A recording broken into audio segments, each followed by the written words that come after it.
Dulce murió el 25 de diciembre de 2024.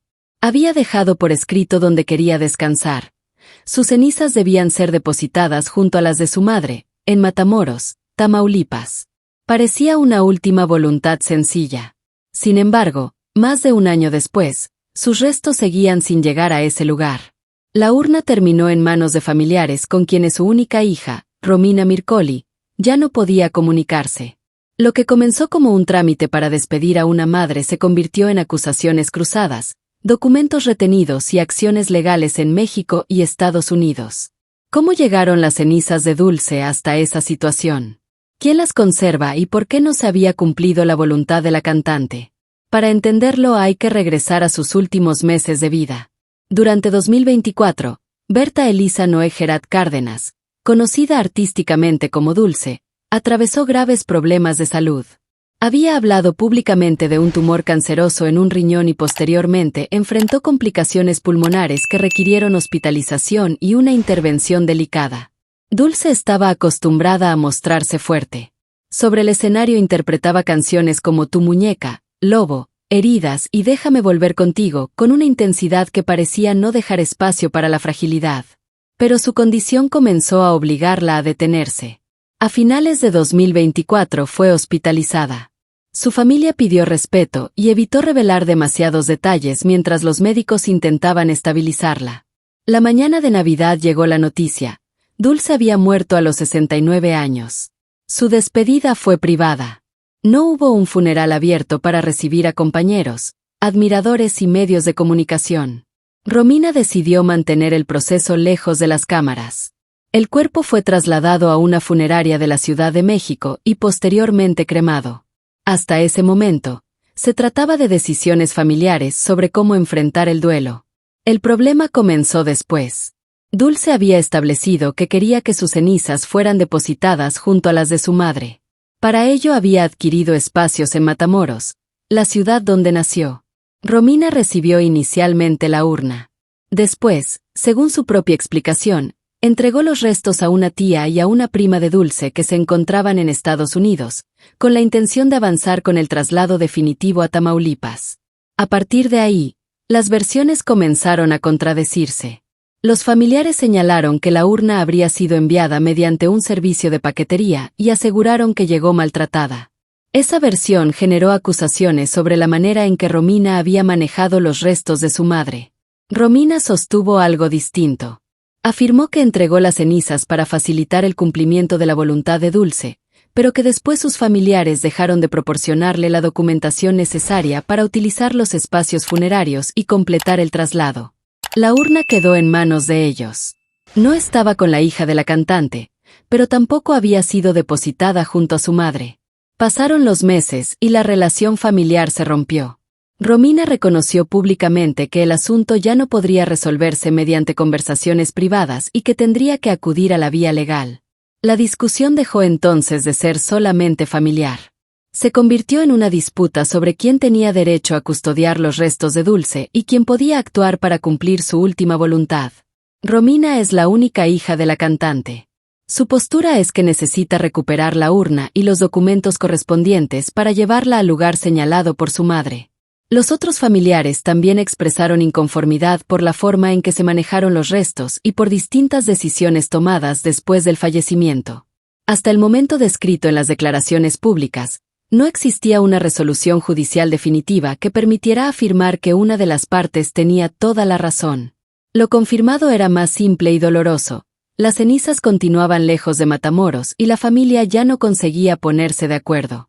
En febrero de 2026, el abogado Gerardo Rincón, representante de Romina, informó que habían iniciado gestiones en México y Estados Unidos para recuperar los restos. La intervención en dos países complicaba el procedimiento. No bastaba con presentarse en una casa y pedir la urna. Había familiares fuera de México, desacuerdos sobre la entrega y documentos que debían revisarse. El abogado sostuvo que Romina tenía derecho a reclamar las cenizas por ser descendiente directa de Dulce. Su propuesta era que la urna fuera entregada formalmente a una funeraria, para después organizar el traslado a Matamoros bajo un procedimiento claro. Una solución aparentemente sencilla. Pero cuando la confianza entre familiares desaparece, hasta una entrega puede convertirse en una nueva fuente de sospechas.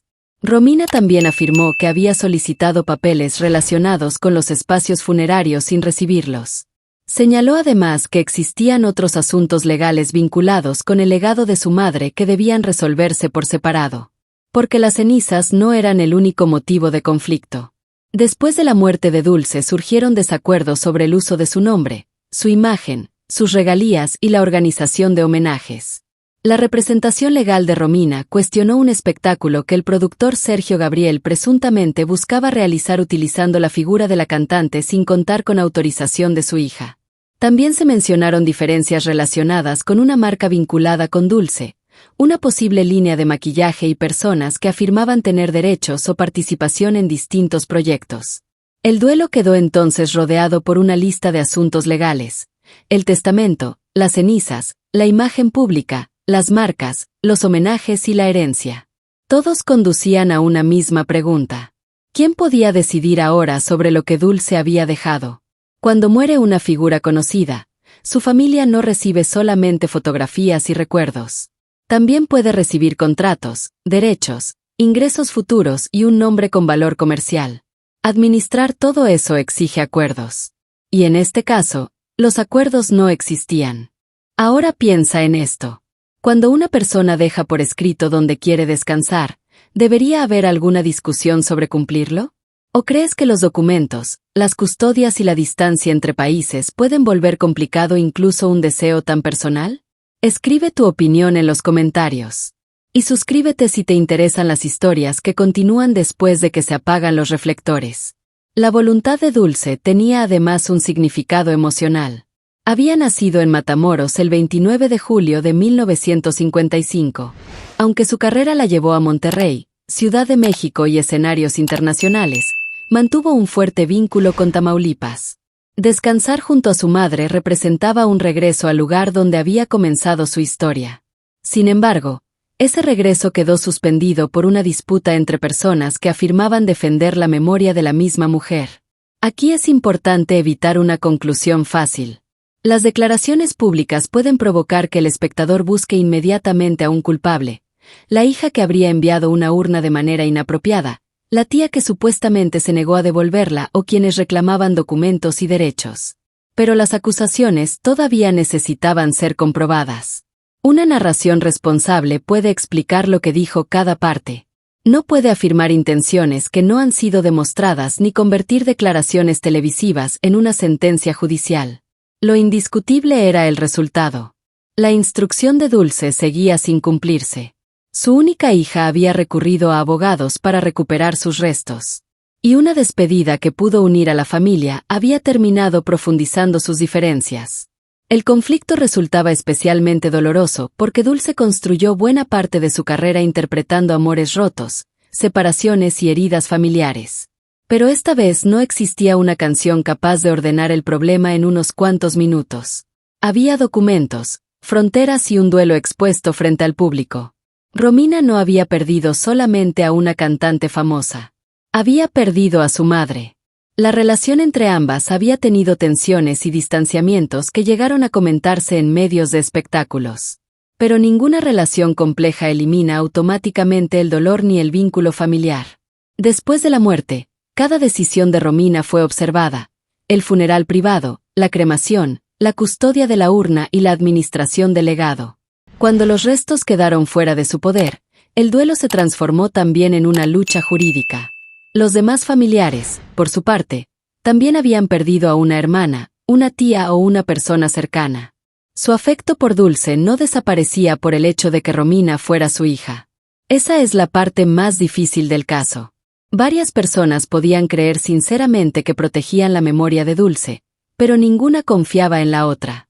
La urna terminó representando mucho más que los restos de la cantante. Concentró desacuerdos anteriores, dudas sobre documentos, decisiones tomadas durante la enfermedad y discusiones sobre quién tenía autoridad para hablar en su nombre. Por eso recuperarla no resolvería automáticamente todos los problemas relacionados con la herencia o la imagen, pero sí permitiría cumplir la instrucción más personal que Dulce había dejado. El objetivo declarado por Romina y su abogado era recuperar las cenizas y trasladarlas finalmente a Matamoros, para colocarlas junto a la madre de la cantante. No para conservarlas como símbolo de autoridad.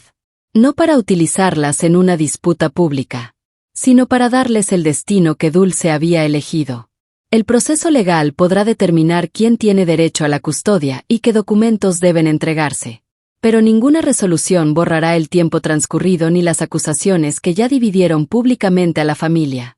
Incluso cuando la urna llegue a Matamoros, quedará una pregunta difícil de responder. ¿Cómo terminó la última voluntad de una mujer convertida en una batalla entre las personas encargadas de cumplirla? Gracias por compartir estos minutos. Pero las cenizas no son la única parte del legado de Dulce que quedó en disputa. Mientras su hija buscaba recuperar la urna, también comenzó otra lucha por controlar el nombre, la imagen y los homenajes de la cantante. Y detrás de ese conflicto apareció una pregunta todavía más incómoda. Después de la muerte de una estrella, ¿quién tiene derecho a contar y explotar su historia?